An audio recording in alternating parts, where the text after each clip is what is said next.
जा बे समाव बोथोर बिगियाना रायजोआव सांग्रांथि फोसावदों।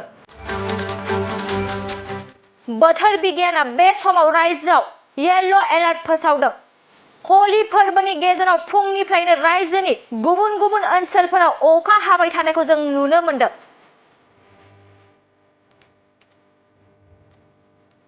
आरोबाव रायजो नाङैनो दिनैबो रोजा अखा हानायजों लोगोसे सार अन्थाइबो गोग्लैनो हागौ। बोथोर बिगियाना फोरमायनाय बायदिब्ला गुवाहाटीजों लोगोसे मोनफ्रोमबो जिल्लायाव गोबां अखा हानो हागौ होननानै फोसावदों। गोबां बिबांनि अखा हानायजों लोगोसे रायजोआव गोबां बिबांनि बारहुंखा सार अन्थाइबो फैगोन होननानै बोथोर बिगियाना फोसावदों। बोथोर बिगियाना रायजोआव येलो एलार्ट फोसावनाय बायदिब्ला आसाम रायजोनि बङाइगाव जिल्ला, गवालपारा जिल्ला, बरपेटा, बाक्सा, उदालगुरि, मरिगाव, सनितपुर बायदि जिल्लाफोराव गोबां बिबांनि अखा हानायजों लोगोसे बारहुंखा सार अन्थाइबो फैगोन होनना बोथोर बिगियाना फोसावदों। बेनि अनगायैबो गोबां रायजोफोरजों लोगोसे सा-सानजा ओनसोलावबो गोबां बिबांनि अखा हागोन होनना फोसावनायखौ बे समाव मिथिनो मोननाय जादों।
साख्रि नागिरग्रा सुबुंफोरनि थाखाय गोजोनथाव खौरां।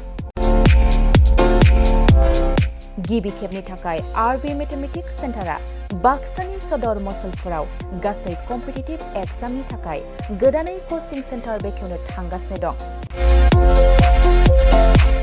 जायफोर सुबुंफ्रा गोजान जायगायाव थांनानै कम्पिटिटिभ एग्जामनि थाखाय कचिं लानो हायाखैमोन बिथांमोना बे बारनिफ्राय बे कचिंनि खाबुखौ आरबि मेथमेटिक्स सेन्टारनि जोहै मसलपुराव मोननो हासिगोन।